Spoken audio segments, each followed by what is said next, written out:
Primeiramente, queria agradecer a todas as pessoas que me acompanham nas redes sociais. Eu sou o professor Rafael Nascimento e, basicamente, eu vou agradecer a todas as pessoas que participam ativamente, tanto de forma direta como de forma indireta. 2/3/2025, 15 horas e 8 minutos.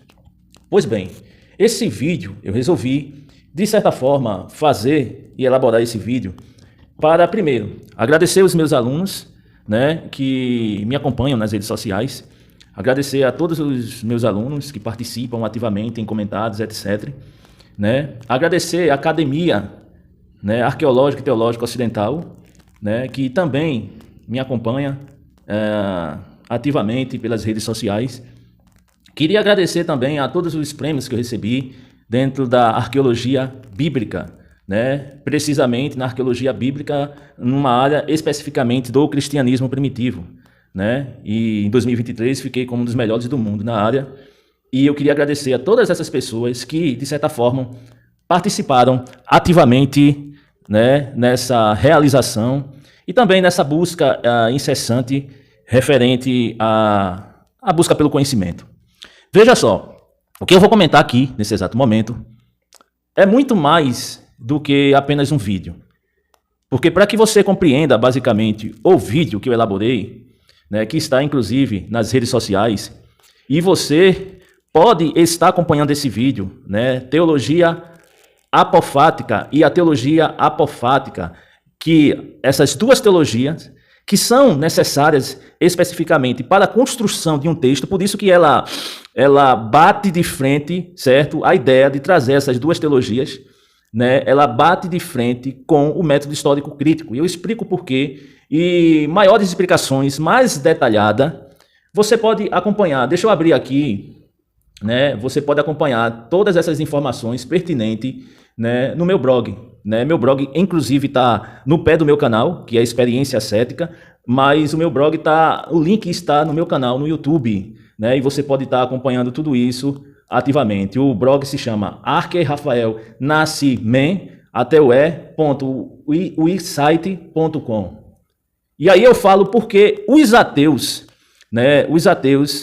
dos dias atuais, eles terminam se tornando mais crentes e fervorosos do que os próprios crentes de fato, porque eles utilizam a técnica do método histórico crítico, que eu, como exegeta também que sou, eu utilizo. Só que dentro da educação a gente não pode ser tendencioso, a gente tem que especificamente ser honesto intelectualmente. E eu procuro ser isso e dessa forma dentro da perspectiva, certo, acadêmica.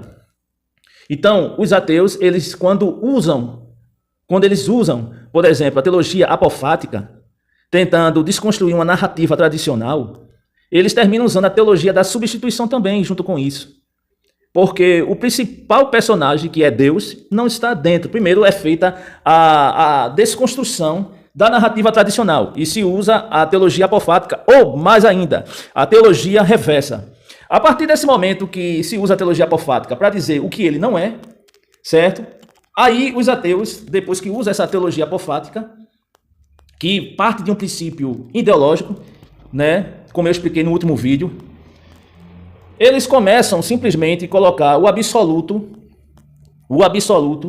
como um vazio existencial.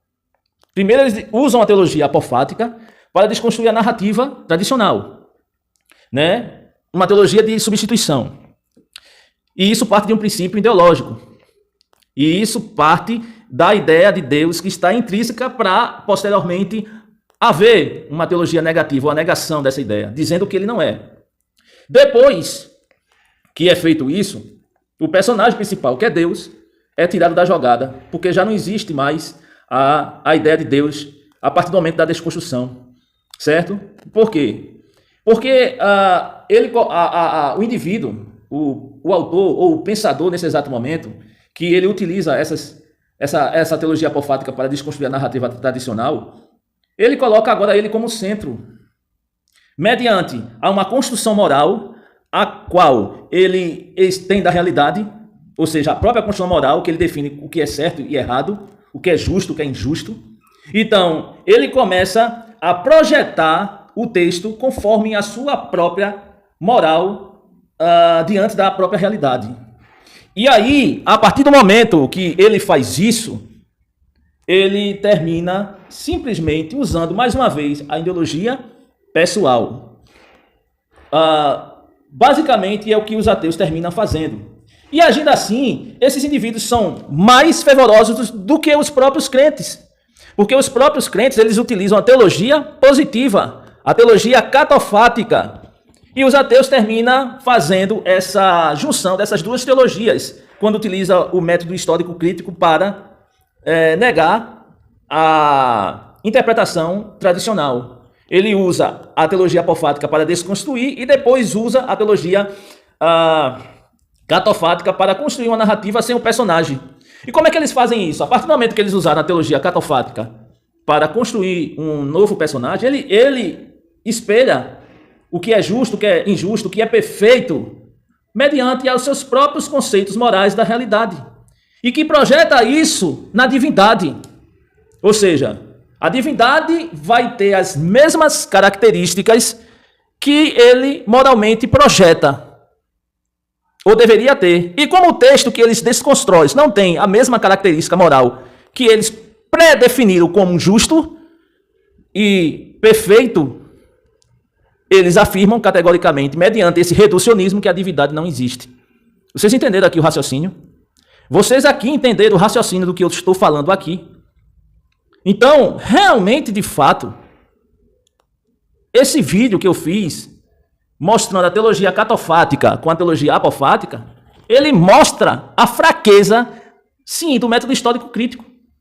Porque não tem como você construir uma narrativa de um texto, e eu tenho que ser honesto aqui, não tem como construir uma narrativa de um texto sem o maniqueísmo, que é uma base, certo, da construção das religiões abraâmicas. E aí eu coloco o judaísmo, o cristianismo, certo, o islamismo. São religiões que usam o maniqueísmo, a concepção do bem e do mal. E essa concepção do bem e do mal é baseado em um conceito moral, certo? E esse conceito moral, certo, é ideológico. Entendeu? Então, esse conceito moral é ideológico. Por quê? Porque mediante a concepção moral da qual eu tenho da realidade, eu digo que isso daqui é justo. E projeto isso na divindade. E digo que isso aqui é injusto. E projeto isso na divindade. Entendeu? Por quê? Porque dentro da teologia positiva, afirma que a divindade tem conceitos morais semelhantes a do próprio homem. Já na teologia apofática, não tem isso. As narrativas e as definições de bem e de mal é reducionista. Não tem como o homem, dentro de um aspecto da realidade, ele trazer a compreensão da divindade. Por quê? Porque ele vive de um mundo complexo e reducionista, porque ele só vê a partir de uma percepção sensorial apenas. Ele não vê de uma forma macro, ele vê de uma forma micro a realidade. Então, a partir desse momento, certo, que ele enxerga essa realidade apenas da forma micro, ele reduz a divindade aos aspectos morais a qual ele possui. Está dando para entender? Então, na teologia apofática, esse Deus que transcende, que é inefável, ele não faz parte da linguagem humana e da compreensão que o humano tem da realidade, porque é muito reducionista. E como os ateus usam a teologia apofática para desconstruir, de fato, a narrativa tradicional, eles usam essa teologia apofática como uma questão reducionista, certo? Eu reduzo a narrativa anterior, a positiva, porque eu digo que ele não é mediante ao quê? Aos próprios conceitos morais a qual eu possuo do que é perfeito. Ou seja, o que é perfeito? É isso e aquilo. Então, isso e isso aqui é perfeito. E a divindade aqui, ela possui aspectos morais que é inferior ao conceito que eu projeto do que é perfeito. Então, essa narrativa positiva da teologia praticada pelas pessoas que crê não tem fundamento. É basicamente isso que os ateus terminam fazendo. E aí, quando eles desconstroem a narrativa tradicional pela teologia apofática, o que eles fazem? Eles constroem uma outra narrativa, colocando como o vazio existencial aqui, né? Ou seja, não existe divindade, porque essa daqui que foi apresentada, essa ideia da qual foi apresentada, é uma ideia superficial. Então, agora eu vou usar a teologia de substituição, certo? Para negar a tradicional. E aí, a partir desse momento, eu, mediante ao que eu projeto sobre o que é perfeito, eu construo o que é perfeito dentro de uma racionalidade reducionista. Por quê? Porque eu não vejo a realidade em sua total complexidade. Então, o que os ateus terminam fazendo é pura ideologia. E a narrativa, basicamente, que o método histórico crítico pede ou exige, certo? É uma narrativa que usa essas duas concepções, que é meramente ideológica. Entende? Meramente ideológica. Não tem como você fugir disso. O maniqueísmo é ideológico. E aí, alguns indivíduos, eles tentam conjecturar filosoficamente isso. Como eles fazem isso? Eu coloco Deus como absoluto. Porque ele não vai estar dentro do crivo empírico. Ele não vai estar dentro do crivo empírico. Entende? Do questionamento, da indagação. Ele está em um processo filosófico de colocar ele no absoluto. Entende? Ou seja, filosoficamente, Deus é tudo. Filosoficamente, Papai Noel é tudo. Filosoficamente, Juju da Montanha é tudo. Filosoficamente, Saci Pererê é tudo. Filosoficamente, por quê? Porque eu coloquei a ideia que não está dentro do crivo existencial e do processo empírico. É basicamente o que os próprios indivíduos aí, que fazem vídeos nas redes sociais, terminam fazendo. Tá dando para entender aqui o raciocínio? É basicamente isso. Por isso que eles falam, filosoficamente, olha, não existe o mal, existe a ausência do bem. O que o indivíduo fazendo isso está falando? Ele, mediante a concepção existencial do que ele diz como perfeito, ele diz, olha, Deus é tudo, Deus é perfeito na sua totalidade, no absoluto. E aquelas pessoas que não fazem parte especificamente dentro dessa compreensão a qual eu imaginei ou eu coloquei como intocável, intranscendente, que não faz parte da questão empírica, é a ausência positiva dessa divindade. É a ausência positiva dessa compreensão. Está dando para entender aqui o raciocínio? Então, por isso que muitos indivíduos, eles colocam Deus numa característica filosófica, de uma ideia de perfeição, de uma ideia do absoluto. Porque a ideia, ela não vai ser questionada, não vai ser indagada. Está entendendo? É isso, basicamente, que os ditos teólogos, os filósofos, terminam fazendo. Colocando Deus dentro da ideia do absoluto, para que ele não seja questionado. Entende? A ideia de Deus, vamos dizer assim. E essa ideia de Deus que é colocada no absoluto é basicamente em cima de uma compreensão do que eu projeto de forma reducionista sobre a realidade a qual eu estou inserido e sobre o que eu imagino sobre o que é perfeito. Então, muitos afirmam aí, Deus é tudo. Não existe o mal, existe a ausência do bem. Você pode ver que Rodrigo Silva, especificamente, faz esse tipo de analogia. Não existe o mal, existe a ausência do bem. Você está entendendo? Ou seja, por quê? Porque Deus é o todo. Isso é uma ideia, certo? Que aí vai partir para a questão da lógica matemática. E todos sabem do que eu estou falando. Né? Onde eu pego uma linha, coloco Deus como o processo do todo, ou seja, o infinito, as infinitas ideias do absolutos. E aí, a partir desse momento, essas infinitas ideias do absoluto, dentro do aspecto filosófico, essa ideia não pode ser colocada dentro do processo empírico.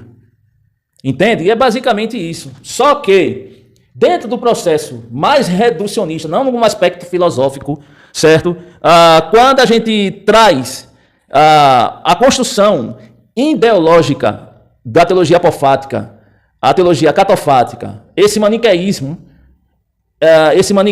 teológico para a construção das narrativas dos textos bíblicos, só é possível a partir de ideologia. Só é possível a partir de um reducionismo da realidade. Por quê? Porque ali vai ser a compreensão moral do que o autor está definindo como justo, como injusto, como moral e como imoral. Entende? Não é uma compreensão absoluta, é reducionista. E isso é pura ideologia. Tá entendendo? Então as pessoas elas têm que tomar cuidado. No meu blog, Arque Rafael Nascimento, ME, certo? Termina no e.wisite.com. Eu explico isso de forma mais detalhada. Inclusive, eu coloco alguns filósofos, a definição do termo apofático no grego, certo? Coloco os questionamentos, as indagações, para que as pessoas compreendam de fato, né? Porque eu resolvi fazer esse vídeo aqui para ratificar o vídeo anterior, né? Que talvez as pessoas não compreenderam. Não tem como, é impossível criar uma narrativa a partir de um texto bíblico das religiões abraâmicas sem usar essas duas teologias. É impossível. Entende? Por quê? Porque sempre vai existir a concepção do mal e do bem dentro dessas religiões abraâmicas. E essa concepção do mal e do bem vem de um aspecto moral, que é um costume, e que é, na realidade, a relativização da potência, certo, do concorrente. Relativização. Aquele que cria a lei, aquele indivíduo que ele cria a lei, ele cria também, ao mesmo tempo, uma limitação de potência do concorrente, para que ele se coloque superior, dentro de um aspecto moral, ao seu concorrente. É a forma que ele tem de limitar esses aspectos morais do concorrente. É criando leis. As leis que vai beneficiar a ele mesmo e que vai relativizar a potência do concorrente. É basicamente isso. Então não tem como. Os ditos indivíduos que usam o método histórico crítico, eles estão andando em círculo. Certo? Eles andam em círculo, assim, ó. Em círculo. Por quê? Porque não sabem o que estão falando. Certo? Eles não sabem o que estão falando. E olhe que eu só coloquei, em especial, aqui, eu só coloquei a teologia apofática e catofática, que é a positiva e a negativa. Tá dando aqui para entender? Mas se eu colocasse outros exemplos para mostrar a fraqueza do método histórico crítico e para mostrar consideravelmente que é um método extremamente ideológico, vocês iriam entender muito mais tudo isso. O método histórico crítico, ele não traz o indivíduo à proximidade dos textos originais. Ele traz a proximidade de uma interpretação de um fato no período primitivo e não das compreensões múltiplas que existiam no primeiro século. É totalmente diferente. Não tem como. Ele não traz a complexidade do texto. Ele traz uma forma reducionista da compreensão particular de um processo primitivo, a proximidade desse processo. Ele não traz a proximidade do todo. Entende? Ele não traz, porque é pura ideologia. O processo, por exemplo, referente à teologia negativa e positiva, apofática e catofática, foram necessários para a elaboração dos textos que hoje estão na Bíblia, que hoje saíram do papiro, dos códex e estão aqui, especificamente na Bíblia, que foi elaborada depois da reunião de relatos de profetas, de rabinos, das assembleias que elaboraram os textos, dos pais da igreja e assim sucessivamente. Relatos, apenas relatos. Então, vocês entenderam a complexidade de tudo isso.